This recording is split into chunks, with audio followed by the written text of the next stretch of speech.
Bienvenue à Clairefontaine dans le sacro-saint de la Fédération française de football, dans le sacro-saint du football français.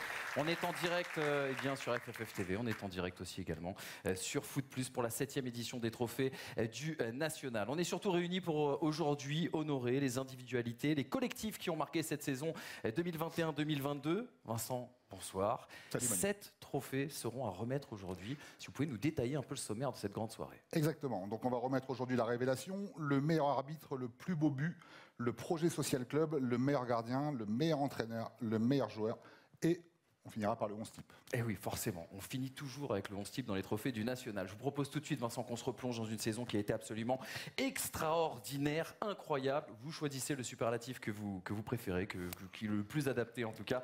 Et je vous propose qu'on se replonge justement dans cet exercice 2021-2022 avec le résumé.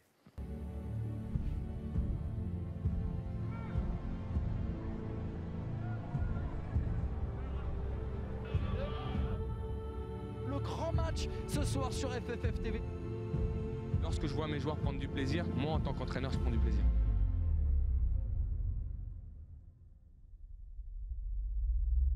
La saison 2021-2022 est lancée et à la clé, 2 billets vers la Ligue 2. La prise de balle de Moussa Ghali, il a vu le gardien avancer. Oh, le chef-d'œuvre!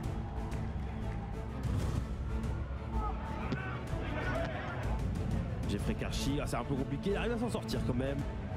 La belle sortie dans les pieds de Pierre Patron. Rémi Sergio, le petit ballon. Attention avec Ramalagom qui remporte son duel. Sherendai! Le coup franc, la tête de Pires. Durand! Hop, hop, hop, hop, hop. Tristan Boubayaki, c'est ça! Elle est magnifique! C'est un pied gauche! Attention, ça revient sur Diallo qui tente direct, exceptionnel. Il souffle Macalou encore. Oh, c'est magnifique! Avec, vous l'avez dit, ce pied droit toujours bien réglé. Oh, le but! Oh, il est incroyable, ce petit maestro!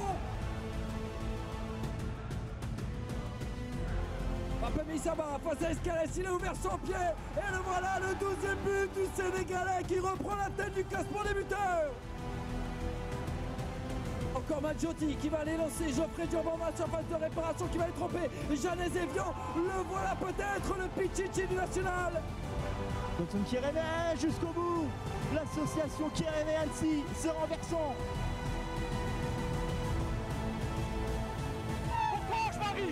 Savourer aussi les moments, là, les 10 minutes qui arrivent. Parce qu'il faut avoir ça dans un coin de sa tête, quand c'est dur à l'entraînement, quand c'est dur en match. Il est temps de lancer le sprint final. À 5 journées de la fin, 5 clubs peuvent encore rêver de monter.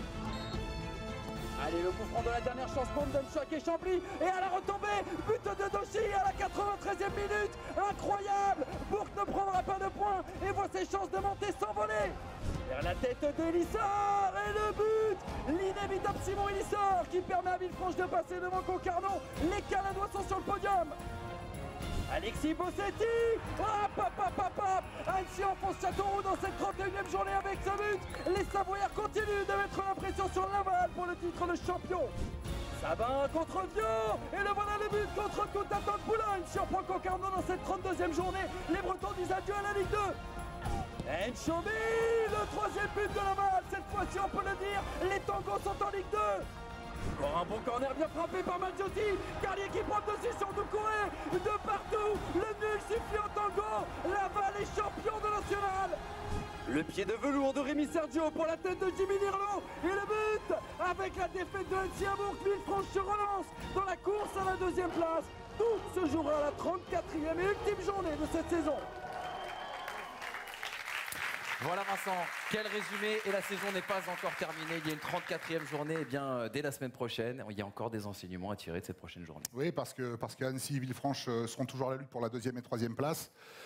Et puis, 7 ou Bastia-Borgo qui pourrait se maintenir, a signalé tout de même la pour la deuxième saison consécutive, l'équipe de Villefranche qui accédera au minimum au barrage. Et vous avez raison d'insister là-dessus. Félicitations bien sûr aux Caladois qui sont, alors pas la surprise de cette saison ni de cette fin de saison, mais en tout cas qui terminent comme un boulet de canon. Vincent, vous le savez, le National est un terrain d'audace, un terrain qui révèle les nombres de joueurs, en tout cas saison après saison. On a décidé justement pour cette soirée de les mettre à l'honneur en accueillant notamment les 3 nommés au premier trophée de cette soirée. C'est le trophée des révélations. Je vais donc appeler Julien Maggiotti, Godson Kirémé et Amine Boutra à nous rejoindre ici dans les canapés.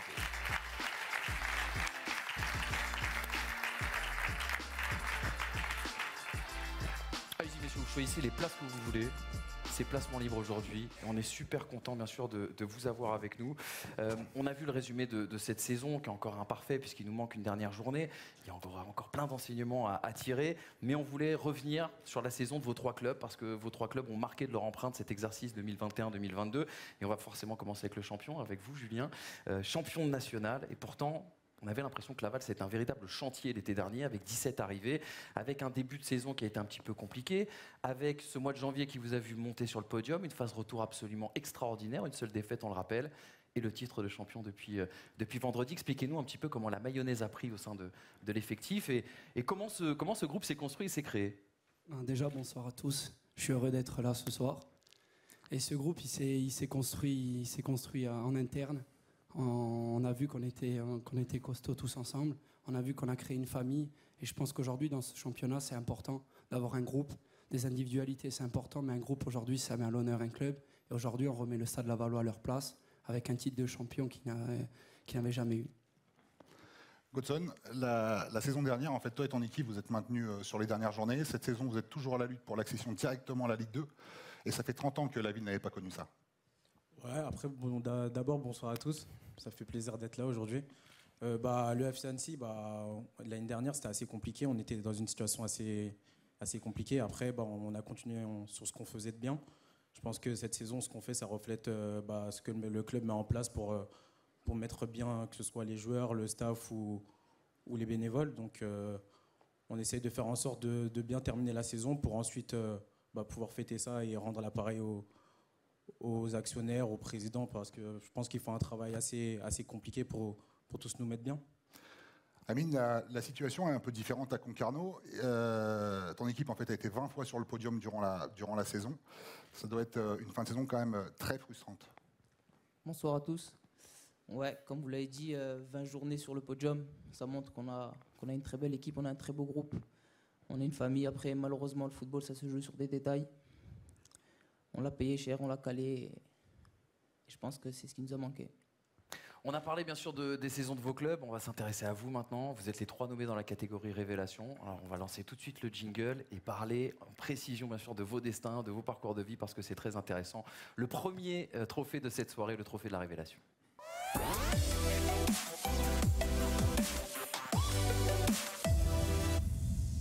Et avant de parler de vous, moi, je suis quand même content de vous voir tous les deux à côté sur ce canapé, les garçons. Je pense qu'il y a des gens qui sont bien sûr très très contents de vous voir aussi ici dans cette cérémonie. Je pense bien sûr au Gallia Club de Luciana, où vous avez marqué les esprits. Vous avez joué ensemble, je crois d'ailleurs, là-bas. Oui, c'est ça. On a joué un an ensemble, mais on s'est toujours côtoyés sur les terrains en Corse. Exactement, voilà. En tout cas, une immense pensée à ce club. On va commencer avec vous, Amine. On a découvert, nous, Amine Boutra, sous le maillot du Sporting Club de Bastia en National 3, avec un but fantastique. C'était contre Ajaccio. J'avoue que c'est la première fois qu'on vous a vu, Amine. Première saison en National, et vous avez mis un point d'or, on va dire, à travailler physiquement pour s'adapter à ce championnat national. Je crois que vous avez fait une préparation de Spartiate du côté de Bastia l'été dernier. Oui, exactement. Je pense que c'est l'une de mes qualités fortes, le travail. Je pense que de toute façon, si je veux devenir un très très très bon joueur, je pense que ça va passer par là.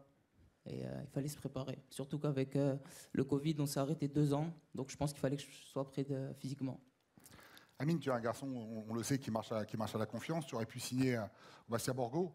Qu'est-ce que tu as trouvé à Concarneau qui te permet de t'épanouir ? Signé, je ne sais pas, mais en tout cas, le Borgo m'a accepté en essai en tout cas. Après, ce qui a fait la différence avec Concarneau, je suis très très famille.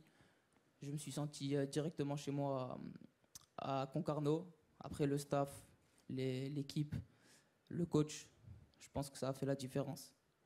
Godson, je me retourne vers vous. On vous a vu arriver à l'hiver 2021 dans le championnat national. Et je me rappelle, à l'époque, vous avez eu cette phrase. Vous aviez dit « J'ai eu du mal à prendre le rythme du championnat ». Et pourtant, quand on voit vos statistiques, quand on voit le travail que vous avez fait cette saison, on se rend compte que vous n'avez jamais été aussi décisif dans votre carrière que depuis les U19. Qu'est-ce qui a changé entre la saison dernière et celle-ci où vous marchez sur l'eau presque ? C'est vrai que déjà l'année dernière, j'étais arrivé dans une situation où c'était un peu compliqué pour moi, parce qu'au SM Caen, j'étais un peu barré, on peut dire. Ensuite, il y a le coach Rémi Dru qui m'a appelé, qui m'a plutôt bien mis en confiance pour venir à Annecy, même si je savais que ça allait être compliqué, parce que le championnat il était compliqué et que par rapport à mon gabarit, ça allait être compliqué.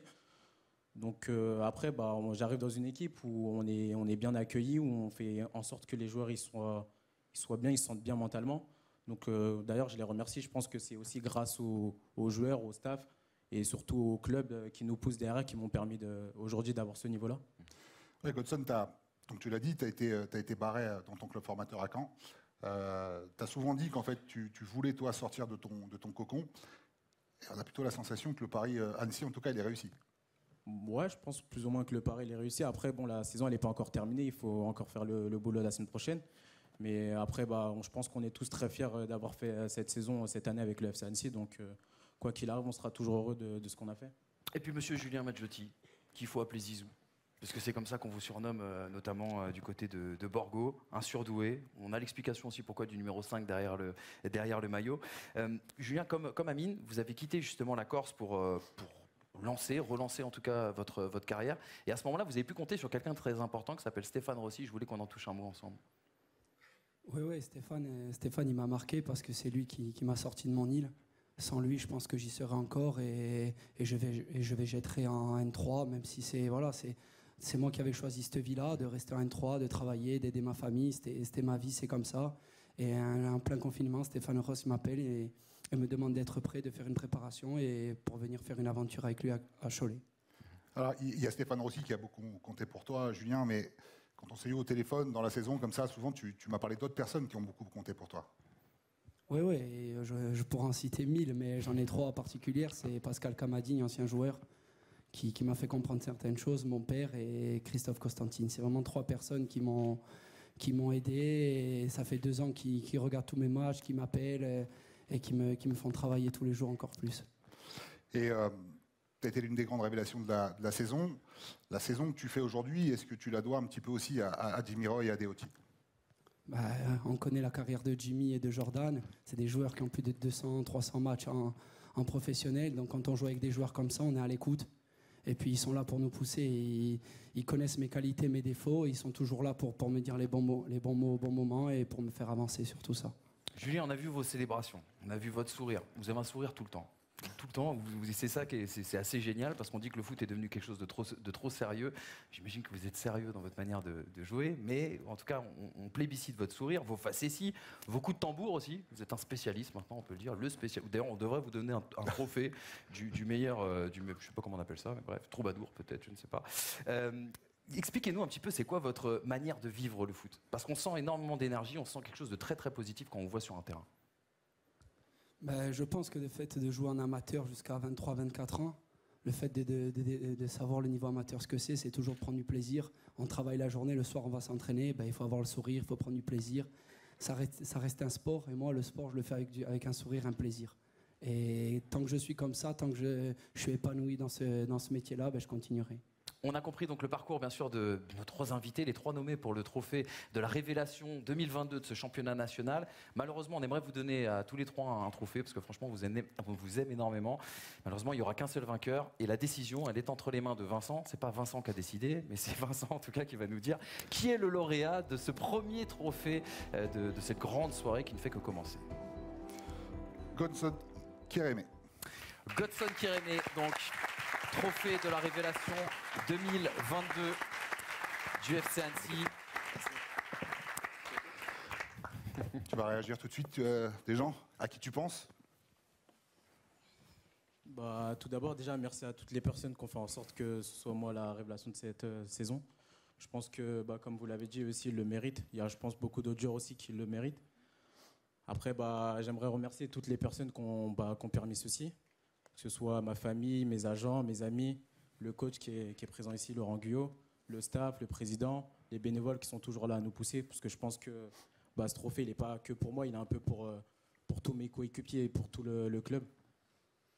Laurent Guyot, justement, qui est en salle juste en face de nous, et ça fait grand plaisir de vous voir, Laurent. On voulait vous demander un petit mot sur Godson Kireme, qui est l'homme le plus décisif du Fessé cette saison. Félicitations, Godson. Je pense que tout le club est content de ce titre. Effectivement, il aurait pu aussi revenir aux joueurs ici présents parce qu'ils ont fait une fantastique saison également. Comme il l'a dit, je pense que c'est aussi le but du championnat national, c'est de pouvoir donner la chance à des joueurs avec des profils peut-être un petit peu plus atypiques. Comme il a dit, il n'avait pas forcément peut-être le profil physique requis comme on peut l'entendre en national, mais il a su, grâce à son travail, son intelligence de jeu aussi, s'imposer, jouer sur ses forces, puis surtout permettre à l'équipe de gagner avec beaucoup de passes D et quelques buts également. Merci beaucoup Laurent et bon courage pour ce match qui vous attend bien sûr face à Villefranche. Alors pas un match à distance bien évidemment, mais cette 34e journée qui s'annonce déjà décisive. Godson, vous restez avec nous pour poursuivre cette soirée. Julien et Amine, merci beaucoup d'avoir été avec nous, d'avoir pris le temps de nous répondre et félicitations surtout pour votre saison qui a été extraordinaire. Et puis Godson, on a envie de vous faire un petit plaisir tout de suite et passer au trophée de votre meilleur ami, l'arbitre.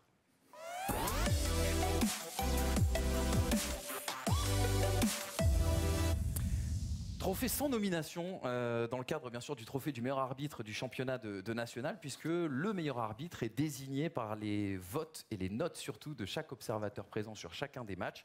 On cumule tout ça et à la fin on prend la meilleure note et on élit donc le meilleur arbitre de cette saison. Vincent, comme d'habitude, c'est le fil rouge de cette soirée. Je vais vous laisser nous dire qui est le meilleur arbitre de cet exercice 2021-2022. Michael Leleu. Michael Leleu, qu'on va inviter bien sûr à nous rejoindre ici sur scène, accompagné de Jackie Servaux, également représentant de la direction technique de l'arbitrage. Venez messieurs nous rejoindre ici sur ce plateau. Félicitations à Michael Leleu.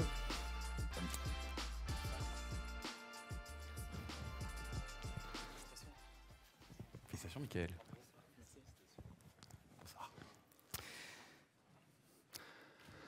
Michael, forcément, aujourd'hui, on imagine avec ce trophée que vous avez de suite une pensée pour votre papa qui vous a poussé, lui, vers l'arbitrage.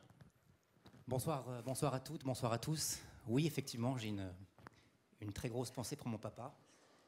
C'est lui qui m'a lancé quand j'avais 16-17 ans sur la voie de l'arbitrage. Il m'a accompagné et suivi pendant de très très très nombreuses années sur tous les terrains de foot, un peu partout en France, lorsque j'ai arbitré en championnat, en division d'honneur, puis ensuite en CFA, CFA2.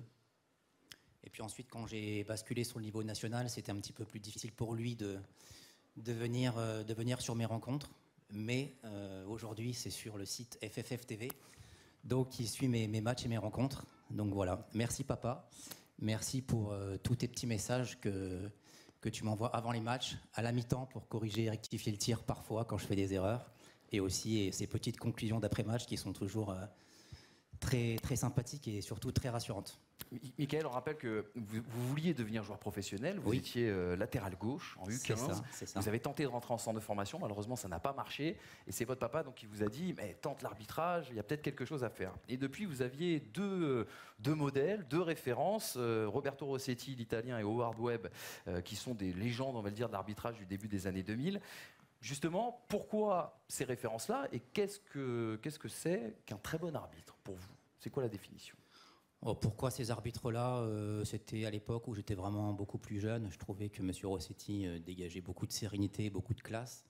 M. Webb, on ne va pas dire qu'il avait ma carrure, mais je pense que certains joueurs ici m'ont connu avec un gabarit un peu plus imposant. J'ai perdu un petit peu de poids. La musculation, c'est vrai que ça a toujours été une passion depuis très très longtemps. Et Monsieur Webb, je sais qu'il en faisait et que voilà, donc c'est vrai que je me comparais un petit peu à lui. Ensuite, pour répondre à votre question, qu'est-ce qu'un bon arbitre? Je pense tout simplement que c'est celui qui va être le facilitateur du jeu, celui qui va comprendre le mieux le jeu pour pouvoir le laisser le vivre au maximum, sans oublier pour autant de prendre les décisions fortes et importantes durant la rencontre pour pouvoir ne pas commettre d'erreurs majeures ou ne pas influencer le résultat d'une rencontre. Voilà. Jackie Servaux, je me retourne vers vous. Vous êtes bien sûr membre de la direction technique de l'arbitrage. On sait que le national, c'est un championnat qui sert aussi à faire progresser des jeunes arbitres vers le niveau professionnel. On voit quand même avec l'élection de Michael Leleu que l'expérience reste un gage de qualité. Oui, de toute façon, pour nous, oui, le championnat national est un championnat tremplin. Beaucoup d'arbitres qui sont aujourd'hui internationaux, qui sont Ligue 1, voire aujourd'hui encore Ligue 2, sont passés par le championnat national. C'est un championnat très difficile. Championnat très difficile parce que vous l'évoquiez tout à l'heure, c'est un championnat très disputé, un championnat ouvert. J'ai un souvenir il y a quelques saisons où une équipe qui allait finir dernière ou qui était pratiquement relégable a fini 5e. Et là, dans les 5 dernières journées, gagner ses rencontres. Donc c'est un championnat très ouvert, très difficile. Et effectivement, pour les arbitres, c'est un bon tremplin. Et en général, l'arbitre qui passe par le national et qui s'en sort, souvenons-nous, il y a quelques années, il y a 3 ans, nous étions ici avec Gaël Angoula, qui aujourd'hui est en Ligue 2. Donc oui, c'est un bon tremplin pour nous, ce championnat national. Michael, Manu parlait d'expérience, on va forcément donc aborder les sujets qui fâchent. Vous avez 38 ans aujourd'hui, c'est quoi la suite pour vous? Ça, c'est vraiment une question qui fâche, ouais.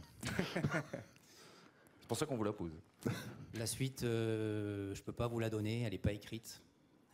Il y a 10 ans, quasiment jour pour jour, j'avais la chance de monter en Ligue 2 en tant qu'arbitre central. La suite a été un petit peu plus difficile, sportivement, pour des raisons diverses. Je suis même redescendu et j'ai même subi 2 rétrogradations consécutives pour me retrouver 2 ans après en CFA, CFA2. J'ai eu beaucoup de doutes, j'ai eu des hésitations, j'ai pensé mettre un terme à ma carrière à plusieurs reprises. Et puis mon papa, ma maman, ma compagne ici présente m'ont toujours remotivé, reboosté, redynamisé. Et c'est vrai que je me suis accroché, j'ai beaucoup travaillé. Et puis j'ai eu la chance de remonter en national. Là, c'est ma 5e saison de suite en national. Je suis désigné meilleur arbitre de national cette saison. C'est vrai que j'ai fait une saison pas exceptionnelle, mais elle a vraiment été très très bonne. Sans doute la meilleure saison de toute ma carrière depuis que j'arbitre. Donc la suite, voilà, je ne peux pas vous la donner. Il y aura des classements un peu plus tard dans la saison. Bien évidemment que 10 ans plus tard, mon rêve, ce serait de repasser quelques saisons en Ligue 2, d'y regoûter. Une fois qu'on y a touché, on a envie d'y regoûter. Après, voilà, c'est pas moi qui décide, donc on verra la suite. Nous, on a envie de vous garder avec nous aussi. Oui. Je me plais très bien aussi au niveau du national. C'est un championnat que j'aime beaucoup. Merci beaucoup, Michael. Et je profite de votre présence et de la présence de la grande famille des arbitres en France pour saluer Floris Aubin, qui va s'arrêter à la fin de cette saison, qui vivra sans doute son dernier match, en tout cas en national. Sans doute, je dis sans doute parce que j'ai pas les désignations en tête. Mais on l'embrasse, Floris Aubin, qui a été l'une des personnalités aussi également haute en couleur et l'un des arbitres qu'on a beaucoup apprécié croiser autour des terrains. Ça marche. Donc il y a pour justifier un petit peu, il y a Floris Aubin qui arrête, il y a aussi Cédric Dos Santos. Vous avez raison. Voilà, donc je précise, de bons amis, de bons collègues, et que je salue aussi, je leur souhaite une très bonne fin de carrière. Voilà. Et on embrasse Cédric Dos Santos, vous avez raison de m'avoir rattrapé là-dessus. Restez avec nous, Michael, Jackie, merci beaucoup d'être monté sur scène et d'avoir parlé de l'arbitrage français. Nous, on va tout de suite s'intéresser à ce qui est le plus beau but de cette saison 2021-2022. Je propose tout de suite de découvrir qui sont surtout les 4 nommés.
Je vous rappelle bien sûr que cette sélection n'est pas tombée du ciel. Elle est née d'une décision prise et d'un vote collégial au sein d'une commission de la Fédération française de football. Mais pour la décision finale, c'est-à-dire élire le plus beau but, on a fait appel du coup au public avec des votes notamment sur Facebook et Twitter. Vincent, pas d'enveloppe cette fois-ci. Je vous propose, comme au présidentiel, ça vous rappelle quelque chose, de découvrir tout de suite le résultat du vote pour le plus beau but de cette saison 2021-2022. Ça va s'afficher tout de suite sur votre écran. Regardez les pourcentages. Issouf Makalou du Mans FC donc qui a inscrit le plus beau but de cette saison, 46,9. Issouf qui aurait pu être élu dès le premier tour s'il avait s'agi bien sûr de politique. Et Issouf que j'invite bien sûr à nous rejoindre ici sur scène et qu'on est très content bien sûr d'honorer avec ce très joli trophée remis des mains de monsieur Vincent Magnier. Félicitations Issouf. Bon Issouf, on va se remettre un petit peu des émotions. Je vous propose qu'on regarde le but. Il va passer juste à droite. Racontez-nous qu'est-ce qui s'est passé dans votre tête, entre vos jambes, lorsque vous avez entamé cette folle chevauchée. Alors déjà, bonsoir à tous. C'est un plaisir pour moi d'être ici ce soir avec vous.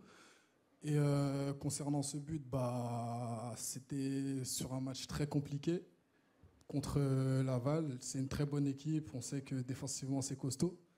Le match, il était difficile et je pense que le premier but, il m'a un peu libéré et je pense que c'est celui-là qui m'a permis de réaliser cet exploit sur le deuxième. Je pense à rien, je reçois le ballon et je me dis que je vais essayer d'y aller tout seul. J'en élimine, je passe entre 3 joueurs et là, je me dis que je vais tenter quelque chose et au final, ça passe.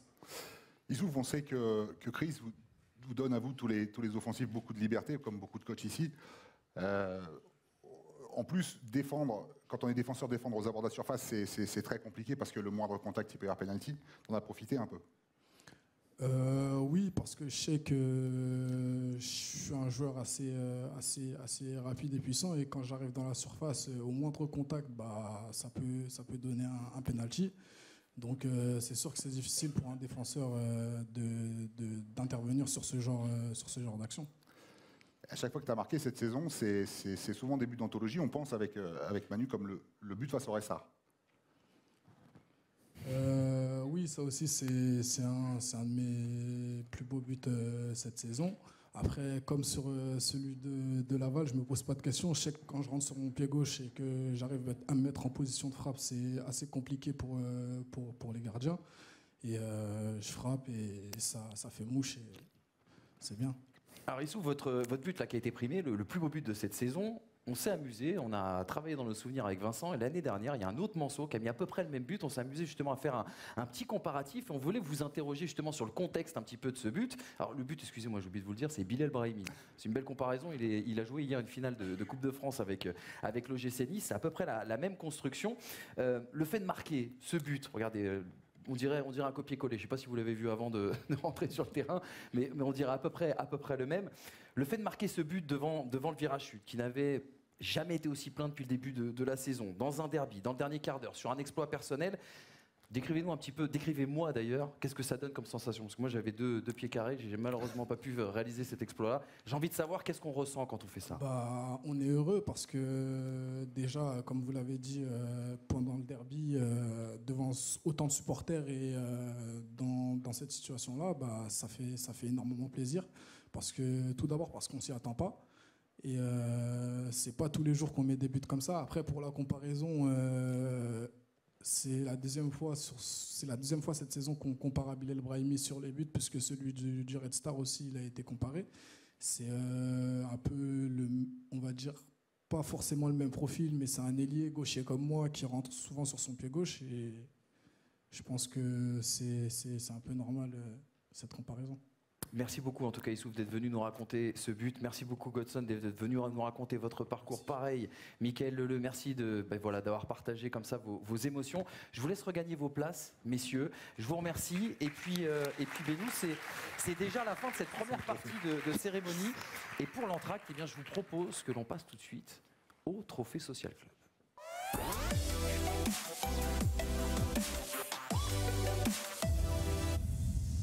Le Trophée Social Club, c'est vraiment un acte militant, on peut le dire, de la Fédération française de football qui part du principe que des clubs de foot ne forment pas que des joueurs, n'accompagnent pas que des joueurs, et que quand on parle de foot, on ne parle pas bien sûr que du sport, mais on parle aussi également de l'action des clubs sur leur environnement et sur leur territoire. Et justement, dans le cadre des trophées du National, la Fédération française de football a souhaité récompenser la plus belle initiative sociale portée par un club sur son territoire. Vincent, il est temps de reprendre les enveloppes. Ah ça y est, vous avez déjà commencé, vous avez pris de l'avance. Je ne l'ai pas ouverte encore.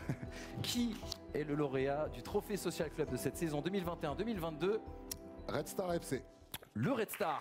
Et on va donc accueillir Souleymane Camara, Christelle Kiévéré et également deux jeunes. Alors Souleymane n'est pas avec nous. Souleymane n'est pas là. Le Red Star ne fait jamais comme les autres. Le Red Star ne fait jamais comme les autres.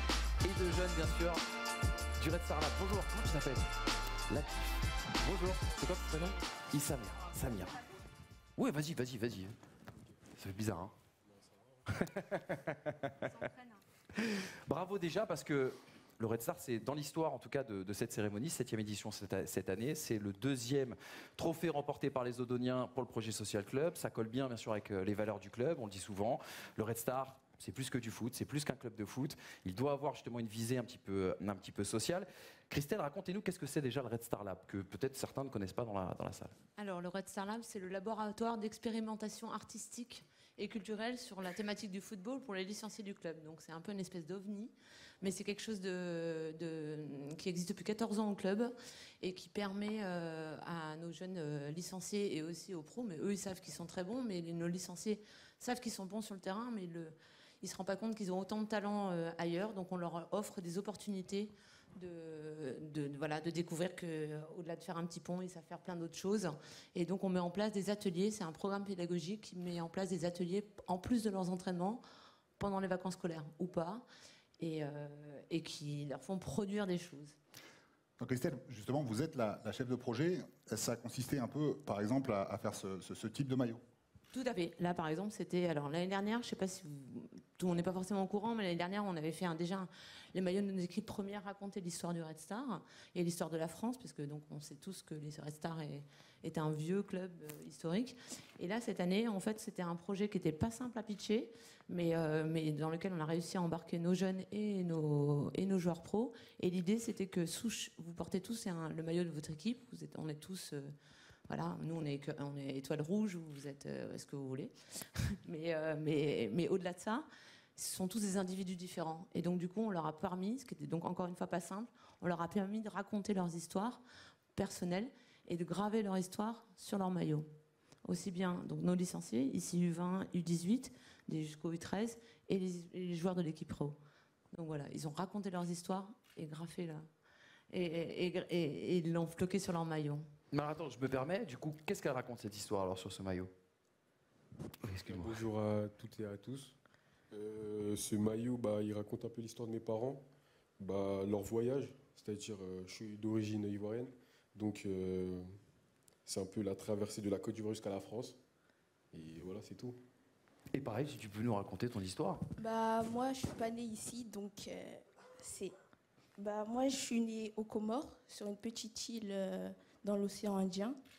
Et j'ai fait toute la traversée pour venir en France en 2007. Et voilà. Et racontez-nous un petit peu l'expérience de pouvoir justement travailler ce type de maillot, par exemple, avec des joueurs professionnels.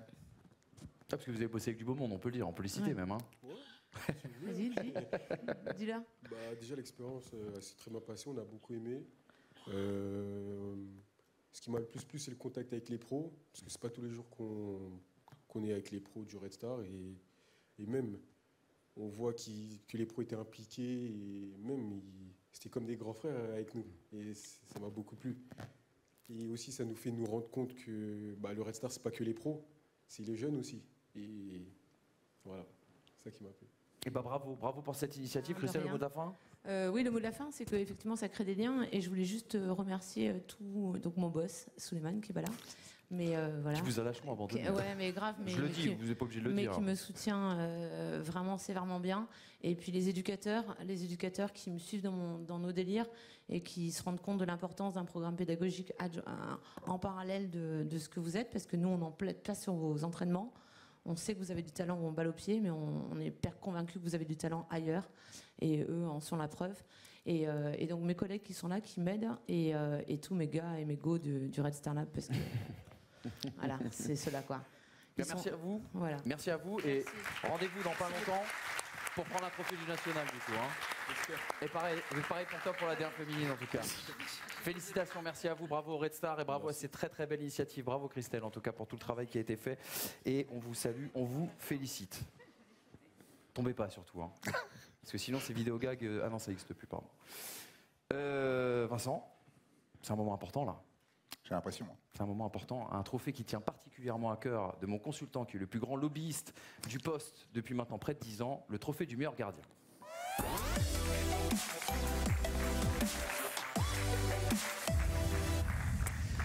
Alors on a bougé un petit peu les meubles cette année, on a décidé de rattacher ce trophée si particulier, le trophée du meilleur gardien, avec les deux autres trophées majeurs qui sont celui bien sûr du meilleur entraîneur et du meilleur joueur. Vincent a toujours l'habitude de dire sur FFF TV que le gardien c'est un rôle spécifique, parfois ingrat, pourtant je connais la leçon par cœur, je la répète chaque semaine. Je vous propose Vincent qu'on découvre tout de suite qui sont les trois nommés.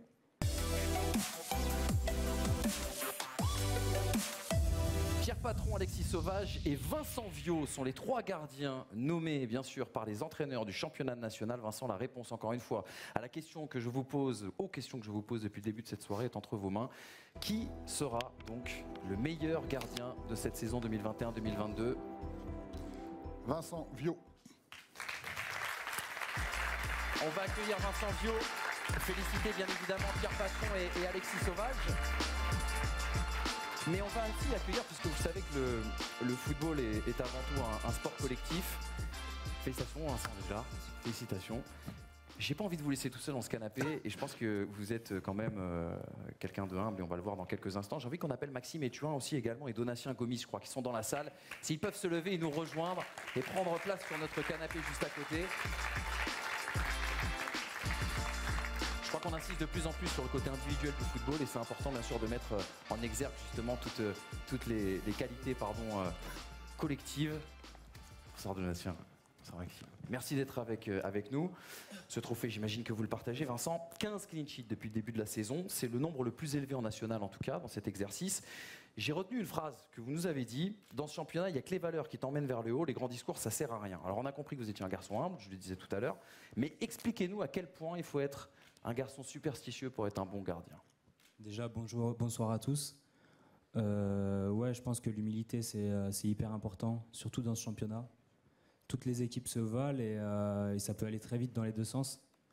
Donc je pense qu'il ne faut jamais s'enflammer, se remettre en question en permanence.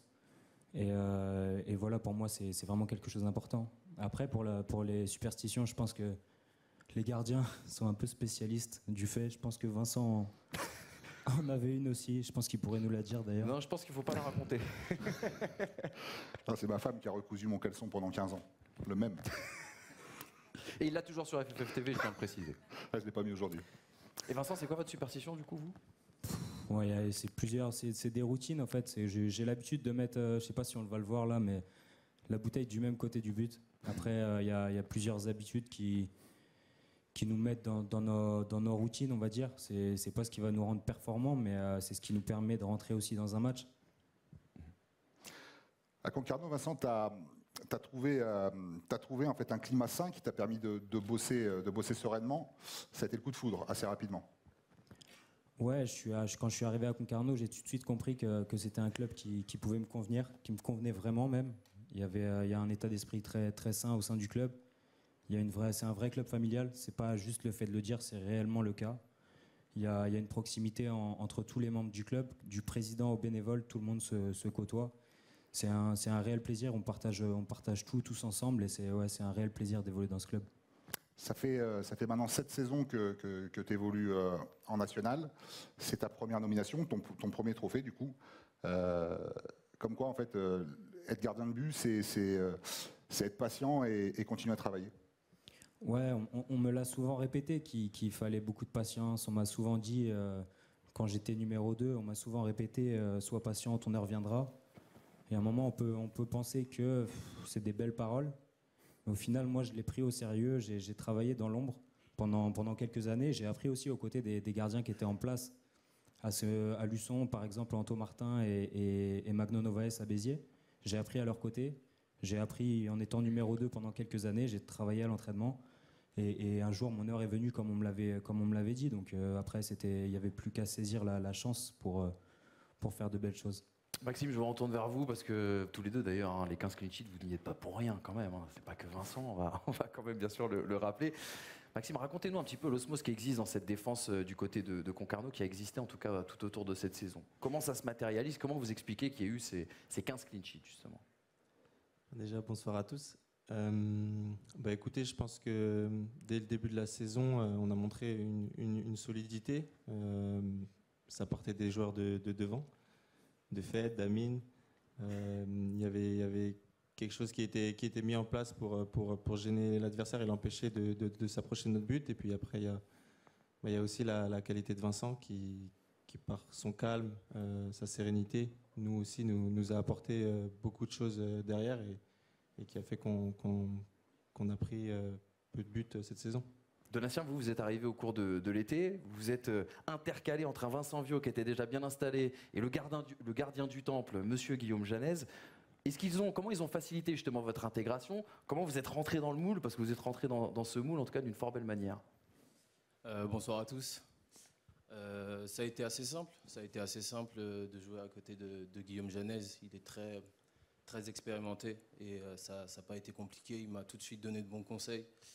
Et voilà, j'ai essayé de faire tout simplement ce que je savais faire et ça a bien matché avec lui. Donc ouais, ça s'est très bien passé cette saison. Vincent, d'après toi, on aurait pu poser aussi la question à Pierre ou à Alexis. Qu'est-ce qui est le plus dur chez le gardien de but? Je pense que c'est un poste super complexe. C'est ce qui le rend compliqué. Parce qu'aujourd'hui, on doit agir dans beaucoup de domaines. Il faut gérer la profondeur, il faut gérer tous les ballons aériens, le jeu au pied qui s'est rajouté à ça depuis quelques années. Et forcément, il faut essayer de faire gagner le plus de points à l'équipe. Mais après, il faut entretenir aussi une confiance. Et la constance. Je pense malgré, même après les matchs qui peuvent être compliqués, il faut réussir à switcher assez vite. Parce qu'on sait que la confiance chez un joueur de foot, mais encore plus un gardien, je pense, c'est une grande partie de la performance. Vincent, on a l'habitude de dire aussi que tu es un super papa, en tout cas c'est ce qu'on nous a rapporté, parce que tu sais qu'on travaille beaucoup dans les coulisses bien sûr et qu'on cherche les grandes informations. On nous a dit que tu étais un super papa. Et moi il y a une question quand même tout à fait personnelle que je voulais te poser. Ça doit quand même être difficile quand on est gardien de but professionnel et d'avoir un fils qui lui rêve de faire de la Formule 1. Comment on fait? Ouais, c'est un peu de ma faute, je l'ai un peu engrainé dans ce truc-là. Ouais, ça me coûterait un peu plus d'argent je pense que s'il devient joueur de foot. Je préfère qu'il se lance dans le foot. Ouais. J'espère qu'il nous regarde bien évidemment sur Foot Plus et FFF TV ce soir. Merci beaucoup à tous les trois d'être venus nous parler justement du secteur défensif de l'US Concarneau. Et bravo pour votre saison, même si on l'a dit tout à l'heure, il n'y a pas eu la récompense au bout. On vous souhaite le meilleur en tout cas pour la saison prochaine. Je tenais aussi Manu à remercier l'ensemble du club, du président, les bénévoles, nos supporters pour cette saison qui était incroyable pour nous. Notre staff aussi, le coach qui a mis en place de grandes choses. Et forcément l'ensemble de mes coéquipiers qui forcément je leur dois beaucoup parce qu'on avait une équipe vraiment vaillante, on méritait quelque chose de grand et on est forcément déçus, mais je les remercie pour cette saison incroyable qu'on a vécue. Merci pour ces mots Vincent, merci pour ces mots et cette très très belle conclusion. Merci pour tout, merci messieurs d'être venus jusqu'à vous. Et j'aurai une pensée aussi également pour Pierre Patron, bien sûr, et Alexis Sauvage. Honnêtement, le travail des entraîneurs dans le vote, ça a dû être très très très difficile de départager en tout cas ces trois garçons. Allez, justement, parlons management, parlons tableau noir, mettons à l'honneur surtout les entraîneurs du championnat national.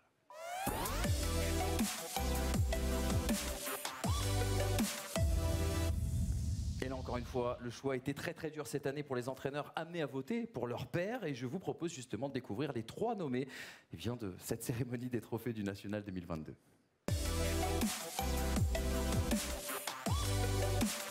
Olivier Frappoli, Laurent Guyot et Stéphane Lemignan. Voilà les trois hommes retenus en tout cas par leur père, c'est-à-dire voilà, ceux qui ont eu le plus de suffrages auprès des entraîneurs du championnat national. Allez Vincent, faites-moi chauffer l'enveloppe et dites-moi tout de suite qui est le lauréat.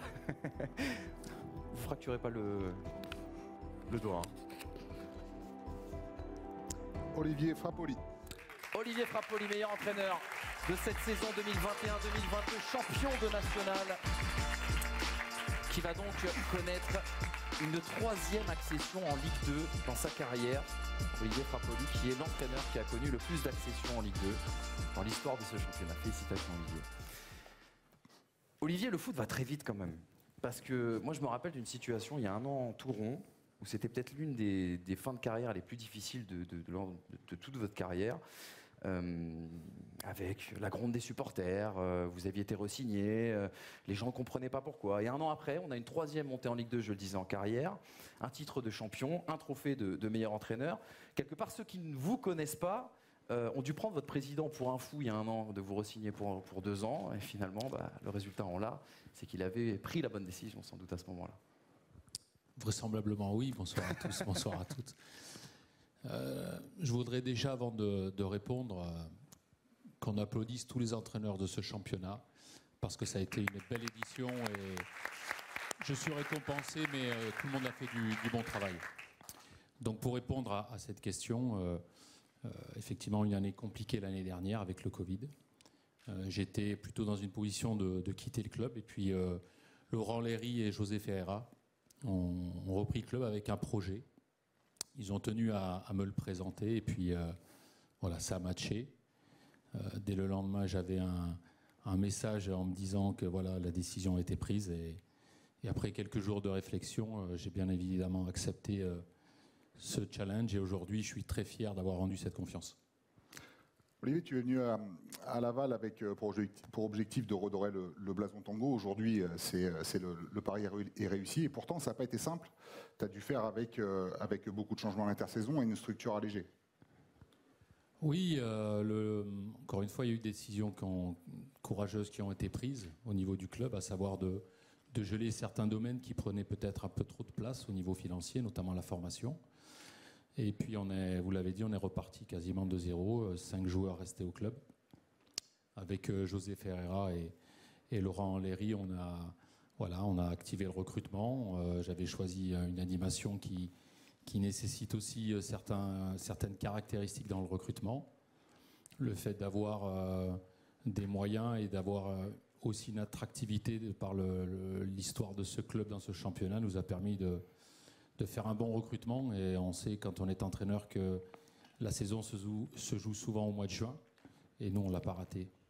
Olivier, j'ai envie qu'on fasse monter tout de suite 2 confidents pour parler de vous, et 2 personnes qui ont participé à cette saison extraordinaire du Stade Lavallois. J'ai bien sûr nommé Geoffrey Durban et Alexis Sauvage, qui peuvent bien sûr venir nous rejoindre pour faire honneur bien sûr déjà au titre de champion et à votre titre de meilleur entraîneur, et puis aussi parce qu'on a envie de les faire parler, les deux garçons qui ont beaucoup compté en tout cas dans cette très très grande saison.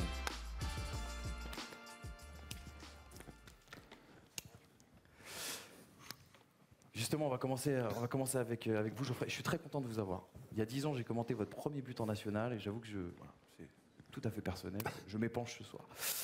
Geoffrey, justement, parlons un petit peu d'Olivier Frappoli. Moi, j'ai la sensation que vous faites l'une des plus belles saisons de votre carrière. Qu'est-ce qui vous a apporté, Olivier Frappoli, justement, sur le terrain comme en dehors, dans cette saison? Bonsoir à tous. Ça s'est fait dès le premier contact, quand on a eu cette conversation pour le recrutement. Il m'a fait part du projet. J'ai accepté. Ça m'a beaucoup plu, avec le président et José Ferreira. Et j'ai foncé directement. Alexis, en fait, c'est à peu près la même question, sauf que quand on est gardien, on sait généralement que les coachs, bien souvent les gardiens de but, c'est pas trop leur tasse de thé. Olivier, c'est comment avec les gardiens de but? Déjà, bonsoir à tout le monde. Moi, je vais oser le faire, je vais vous raconter une anecdote. Certains la connaissent ici, d'autres non. C'est tout simple. J'étais à Villefranche, et c'est là où je veux en venir par rapport au coach Frappoli. C'était fait, je devais rester à Villefranche. Sauf que ça ne s'est pas fait comme je le souhaitais. En tout cas, voilà, les personnes concernées savent de quoi je parle. À ce titre, devant tout le monde, je n'ai pas peur de le dire, j'ai toujours le coach Pochat dans le cœur, il sait pourquoi. Sauf qu'un jour, j'ai eu un appel, malgré le fait que je devais rester au club. Et le coach m'a appelé, en tout cas des personnes intermédiaires ont fait en sorte qu'on se joigne. Et il m'a proposé le projet. Et très honnêtement, je n'ai pas hésité longtemps de pouvoir déjà rejoindre le coach par rapport à son CV, sa carrière, rejoindre le club. un club comme Laval. J'ai pas hésité longtemps et j'ai tout de suite donné mon accord et ça s'est fait rapidement. Olivier, on parlait tout à l'heure, on disait cette stat folle, vous rentrez dans l'histoire du championnat national avec 3 montées en carrière, 3 montées de national à Ligue 2, et on connaît le chemin de croix que c'est pour un entraîneur de faire monter une équipe de national à Ligue 2. Et pourtant, on a la sensation, et je pense que je parle pour vous, mais je parle aussi pour beaucoup d'entraîneurs qui vont se retrouver dans cette salle, on a la sensation que pour vous, entraîneur de national, la seule solution d'aller en Ligue 2, c'est de monter avec sa propre équipe. Est-ce que quelque part, il n'y a pas, je sais pas, le snobisme, c'est peut-être pas le meilleur mot, mais est-ce qu'il n'y a pas un manque de respect, c'est pas le meilleur mot, mais est-ce qu'on prend la mesure en tout cas de l'effort et de l'exploit que c'est de faire monter une équipe de niveau national à Ligue 2? Peut-être pas assez à mon goût, évidemment, mais c'est vrai que quand on monte, on est aussi jugé sur sa première saison que l'on fait en Ligue 2. Et souvent, on le fait avec des clubs qui n'ont peut-être pas les meilleurs moyens ou les plus gros moyens dans le championnat, donc on est un peu plus exposé par rapport au maintien. Et c'est vrai que si on n'arrive pas à valider 1 ou 2 saisons en Ligue 2, on est catégorisé un peu comme un entraîneur de national. Alors moi, l'étiquette, elle est plutôt sympa parce que c'est une étiquette qui va avec de la réussite. Mais c'est pour ça que je tenais à dédier aussi ce trophée à tous les entraîneurs, parce que comme il y a des très bons joueurs en national, et j'en ai eu beaucoup, je pense notamment à Emiliano Sala, que j'ai eu à ses débuts, il y a des très très bons entraîneurs. Et quand on voit le parcours de Christophe Pélissier, puisqu'on a un petit peu on a vécu les mêmes montées, voilà, ça donne quand même envie d'aller un jour le plus haut possible. Alors Olivier, j'ai envie de dire malheureusement ou heureusement, avec cette montée en Ligue 2, il va falloir faire des choix certainement forts. Mais est-ce qu'on peut exister en Ligue 2 avec la quasi-totalité de l'équipe qui t'a permis d'être champion de national? En tout cas, on va peut-être être les premiers, on va tout faire pour que ce soit le cas. On va bien évidemment s'appuyer sur l'ossature du groupe, parce que notre réussite, Julien l'a dit, elle est sportive, mais elle est avant tout humaine. Et du président jusqu'à tous les bénévoles, les éducateurs, il y a vraiment eu une aventure humaine incroyable cette saison. Comme j'ai dit, il y avait les barjots en handball. Moi, cette année, j'avais les fadas. Je suis né dans le sud de la France, donc c'est une expression qu'on a pour dire que voilà, on a su être exigeant, performant, mais sans jamais se prendre trop au sérieux. Et je dédicace aussi ce trophée à mon staff, parce qu'on sait tous qu'un entraîneur qui est mal accompagné, souvent, il n'est pas très loin. Il y a 4 ans, Olivier, tu étais venu dans mes 16 mètres, pour les 16 mètres avec, et tu m'avais dit, en fait, je suis plus Tuche que Tourelle. C'est comment aujourd'hui? Ça n'a pas beaucoup changé. Hein. Non, mais c'était aussi un clin d'œil par rapport au Nord que je découvrais. Et bon, j'ai une pensée aussi pour le club de Boulogne qui vit une saison très compliquée. D'ailleurs, on a 3 coachs nominés, 3 coachs qui sont passés par ce club. Donc ça veut aussi dire certaines choses. Mais voilà, ce soir, je suis très content pour ma famille et puis pour tous les amoureux du stade. Geoffrey, je profite que vous soyez avec nous parce que forcément, tout à l'heure, on va parler du meilleur joueur, mais il y aura un titre à décerner après la 34e journée qui sera le titre du meilleur buteur de cette saison. Et je voulais qu'on montre un petit peu une très belle illustration avec les 5 fantastiques du championnat national: Fedel Koumisti, Thomas Robinet, Pape Meïssava, vous-même Geoffrey Durban et Simon Lisor aussi, également du côté de Villefranche. On voit les statistiques de but, on voit les statistiques de passes. Il y a eu cette lutte qui va se terminer après la 34e journée, qui est très très très serrée. Racontez-nous un petit peu l'émulation là entre tous ces garçons-là, parce que c'est complètement fou cette course au buteur. Je crois que, en tout cas depuis qu'on commente avec Vincent, on n'avait jamais vu un classement des buteurs aussi serré. Déjà, on en parlait un peu avec Thomas et Fad. C'est vrai que cette année, le classement des buteurs il est très très serré comparé à l'année dernière. Chaque week-end, à chaque fois que je joue le vendredi ou le lundi, je regarde le classement des buteurs pour voir s'ils ont marqué. Et quand je les vois marquer, moi, ça me donne envie, ça me donne la motivation d'aller aussi marquer mes buts. Donc, je leur remercie, parce que c'est grâce à eux que j'élève mon niveau de jeu. Donc voilà, j'espère que je le remporterai si c'est possible. Mais c'est vrai qu'il y a des très gros attaquants cette année et je suis très content de les côtoyer. Enfin, je joue contre eux. Et vous avez raison de le dire, et je me pense aussi pour Julien Maggiotti et Godson Kirémé, mais je pense Damien Durand qui n'est pas dans la salle aussi. Le classement des passeurs, Vincent, il risque d'être très serré. Il y aura un trophée à la fin de la saison, après la J34 bien évidemment, pour le décerner. Preuve aussi, on en revient à ce que vous disiez Olivier, qu'il y a de la très très grande qualité en tout cas dans le championnat national. Alexis Sauvage en est l'exemple, et vous tous aussi également dans cette saison. Et c'est un point d'orgue pour nous en tout cas de le rappeler saison après saison. Je vais vous laisser redescendre tous les trois. Merci beaucoup en tout cas d'avoir pris le temps et d'être venus avec nous. Geoffrey, ne restez pas très loin parce que je crois que vous êtes nommé sur la prochaine catégorie.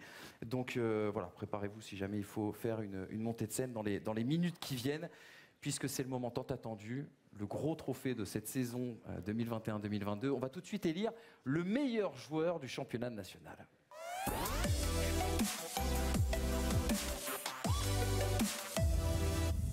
Le meilleur joueur du championnat national, je vous rappelle, est élu par bien le vote, les suffrages en tout cas de tous les entraîneurs du championnat national ainsi que les capitaines. C'est eux qui ont voté et on va découvrir tout de suite les nommés.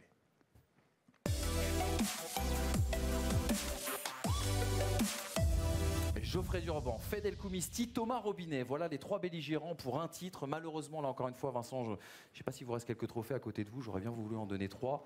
Je crois qu'il nous en reste qu'un. Ouais, c'est le dernier. C'est le dernier. Bon, écoutez, il va falloir prendre une décision. Suspense entier, Vincent qui ouvre l'enveloppe. Qui sera le meilleur joueur de cette saison 2022? Fed El Koumisti. Fed El Koumisti qui va nous rejoindre.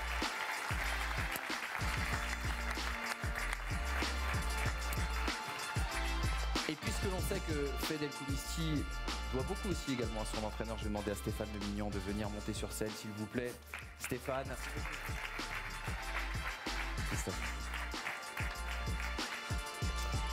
Pour nous parler de ce phénomène Fed El Koumisti, qui en plus a fait un choix de carrière, parce que c'est vrai que le foot, on oublie souvent de le dire, une carrière dans le foot, c'est aussi fait de choix, pardon.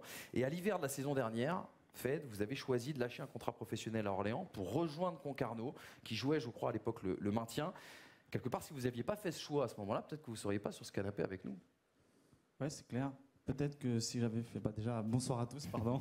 C'est nous, on est mal polis, tout à l'heure. Déjà, je voudrais remercier tout le monde, ceux qui ont voté pour moi. Et concernant la signature à Concarneau, ouais, c'est vrai que c'était un bon choix. Après...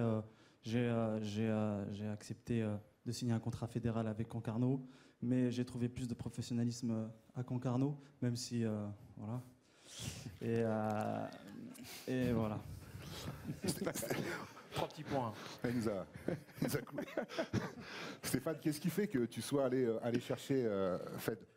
Et comment tu l'as convaincu? Oui, bonsoir à tout le monde. Fed, on avait un souci d'attaquant puisqu'on avait Louis Manan qui s'était blessé, sérieusement, donc il fallait renforcer le secteur offensif. On n'était pas en train de se bagarrer pour le maintien, on était quand même un peu plus haut. Mais bon, voilà, j'avais suivi un peu Fed lors de son prêt au Puy, même si l'équipe avait été en difficulté, il a été quand même assez performant. Et donc j'avais déjà eu un premier contact avec lui.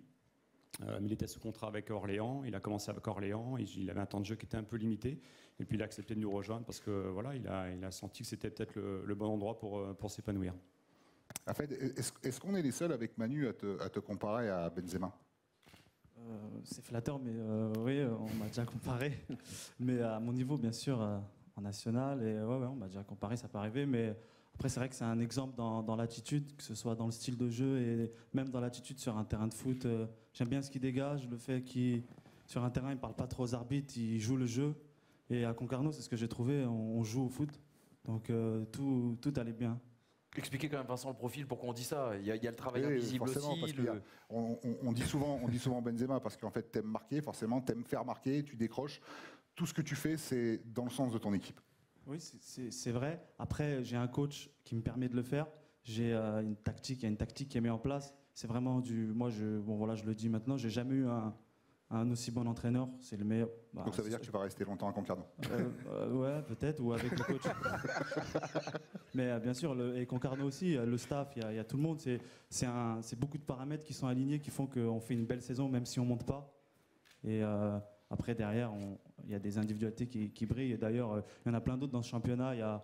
Déjà, il y a les deux. D'ailleurs, je tiens à féliciter Geoffrey Durban d'avoir gagné le titre. Aussi Thomas Robinet d'avoir fait sa très belle saison. Et je pense aussi à Pep Maïsaba, même Rémi Sergio, Gomis aussi qui aurait pu être dans les catégories. Il y en a ceux que j'oublie, je m'en excuse. Et voilà. Et je ne sais plus ce que je voulais dire. C'est pas grave, Fed, on va retrouver le fil, on va dérouler le fil, on va le retrouver bien évidemment. Stéphane, vous avez dit au sujet de Fed justement que c'est un joueur qui a besoin des autres pour s'épanouir dans un collectif. Est-ce que le plan, en faisant venir Fed, c'était justement de faire jouer l'équipe pour lui dans un jeu de possession, pour le mettre dans les meilleures dispositions? Moi, c'est ce que j'ai compris entre les lignes, mais j'aimerais surtout avoir votre réponse. Ouais, c'est un peu plus complexe que ça. Voilà, il avait un profil qui était adapté, je pense, à Concarneau. Voilà, c'est un club qui est un petit peu particulier. Il y a beaucoup d'équipes professionnelles en national, des équipes structurées qui ont connu le monde professionnel. Nous, c'est pas le cas. On a d'autres atouts. Voilà, ça correspondait bien. Après, au niveau des joueurs, on a essayé de structurer l'équipe pour qu'il soit le mieux possible, mais pas que lui. Voilà, on est content aussi, même si c'est un autre poste, que Vincent s'épanouisse aussi, alors qu'il jouait un peu moins à Béziers où il était. Voilà, c'est le club de Concarneau qui fait une bonne saison, même si on est déçu de la finalité. C'est des joueurs qui ont eu vraiment une envie de nous rejoindre, qui ont joué ensemble. Voilà, c'est la première chose la plus importante pour qu'un joueur s'épanouisse, c'est qu'il se sente bien dans l'équipe.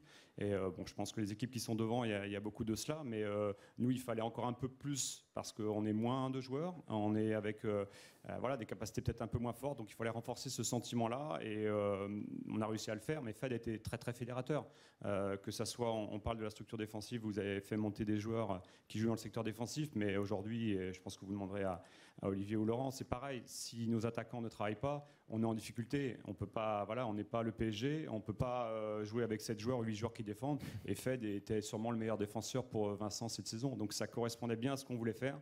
Et on est très content de sa récompense. Fed, je suis obligé de vous poser la question parce qu'on l'a posé à Geoffrey tout à l'heure.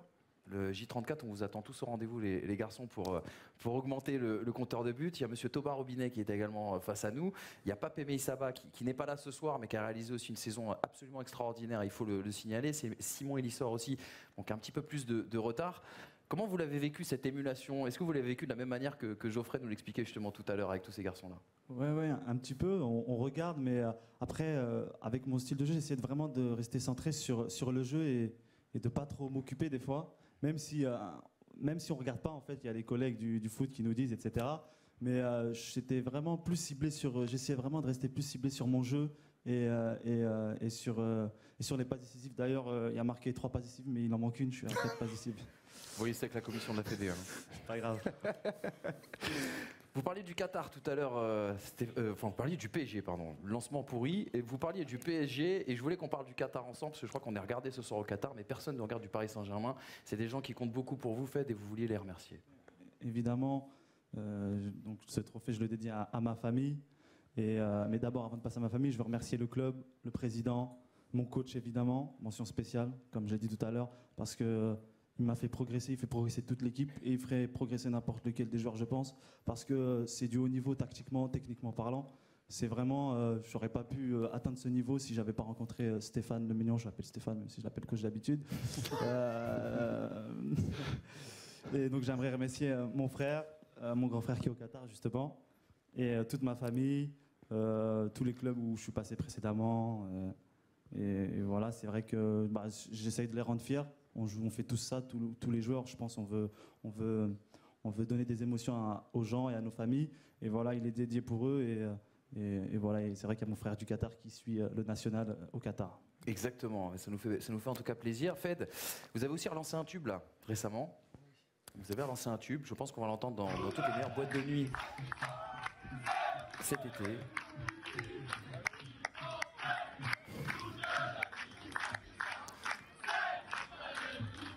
Alors, je tiens à signaler, le Kissa Kissa n'a jamais existé dans la vraie chanson. Hein.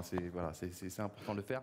Vous êtes aimé du côté de Guy Piriou, qui est le stade bien sûr de l'US Concarneau. C'est un lien particulier aussi avec les supporters. Bien sûr, j'ai été très très bien accueilli aussi par le club, les supporters. Et les Bretons en général, j'ai beaucoup aimé leur approche, leur façon de faire, comment ils ont été avec moi, ils ont été super et j'ai essayé de leur rendre sur le terrain. Et ils me l'ont rendu avec des chants et ils nous ont toujours supportés, ils ont toujours partagé nos déceptions et nos joies. J'ai bien dit, ils nous ont partagé, c'était vraiment, ils étaient avec nous. Et je les remercie pour ça aussi. Et bon, les amis, à l'honneur en tout cas avec cette très belle chanson. Merci Fedel Koumisti, merci beaucoup Stéphane Lemignan. Je vais vous laisser regagner vos sièges, bien sûr, et merci d'avoir partagé avec nous cette expérience de cette saison 2021-2022. La soirée n'est pas encore terminée. Il nous reste bien sûr à donner 11 trophées, puisqu'on va tout de suite passer à l'équipe type de cette saison 2021-2022 qui vous est racontée par François Poulet.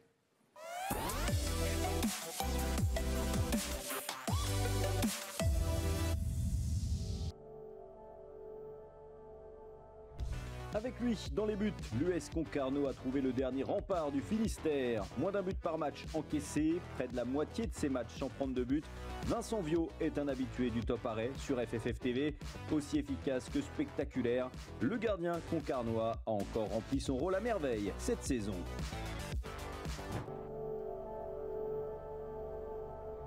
Un retour aux sources réussi, c'est avec Le Mans qu'il a découvert le national, mais c'est avec le club breton que Maxime Ethuin est devenu le meilleur latéral de ce championnat.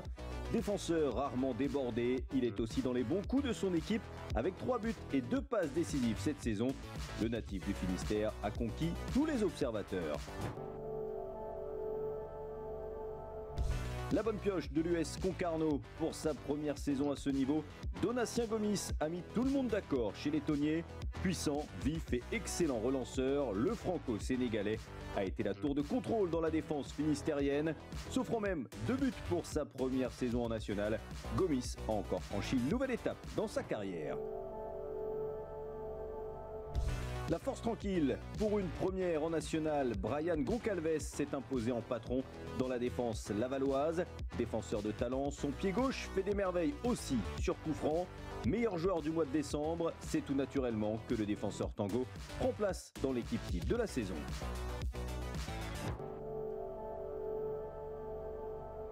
Vitesse, explosivité, centre cordeau, Brandon Agounon est le piston par excellence. Au bout d'un débordement ou après un relais sur son côté, l'un des meilleurs passeurs du championnat participe grandement au jeu offensif de son équipe. Sans oublier son travail défensif, le Burgien continue de briller en national. Sa vision de jeu n'a pas d'égal dans le championnat de national et son sens de la passe fait des ravages dans les défenses adverses. Le Caladois a aussi fait de ses coups de pied arrêtés une arme redoutable. En passant la barre des 10 passes décisives cette saison, Rémi Sergio s'offre une place de choix dans l'équipe type de national.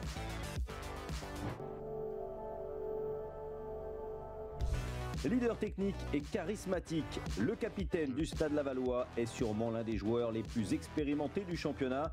Rampe de lancement des tangos, Jimmy Roy sait aussi distribuer les bons ballons pour faire marquer ses attaquants. Impressionnant de régularité, l'emblématique milieu de terrain a bien mérité son retour en Ligue 2.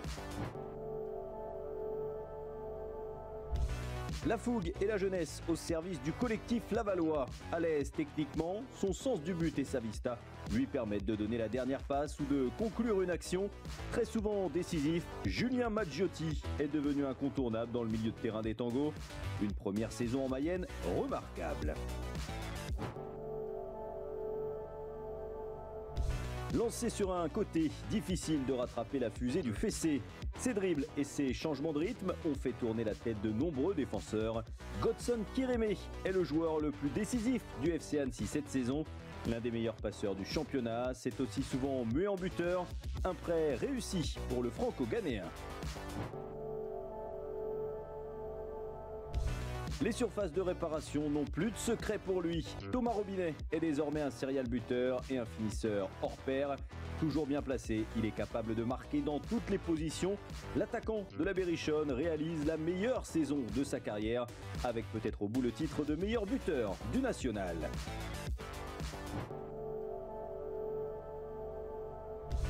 L'air de la Bretagne lui va si bien. Fedel Koumisti est inarrêtable cette saison. Précis devant le but, à la réception d'un centre ou à la conclusion d'une contre-attaque, le goléador fait preuve d'une efficacité redoutable. Il n'en finit plus de progresser chaque saison. Avec lui, Concarneau peut viser très haut. Voilà donc l'équipe type de cette saison de National. Un 11 plein de talent et d'expérience et des joueurs qui nous ont fait vibrer tout au long de cette saison. Bravo, bien sûr, aux 11 joueurs qui ont été cités. On va les appeler, bien sûr, à monter sur scène tout de suite. Monsieur Thomas Robinet, monsieur Fedel Koumisti, monsieur Julien Maggiotti, Godson Kierémé, Rémi Sergio, la patte de velours, on en profite. Jimmy Roy aussi également, le guerrier du championnat national, Maxime Etchuin, Brandon Agounon, Donatien Gomis, Brian Goncalves et monsieur Vincent Viau. Les amis, je vous propose de vous mettre tout autour de nous. Félicitations.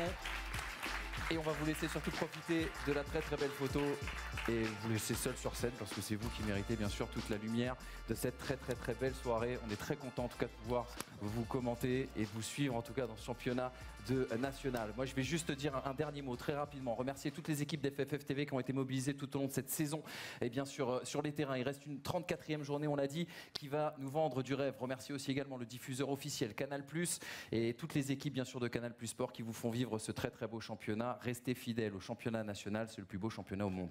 Merci Vincent, bonne soirée. Merci Manu.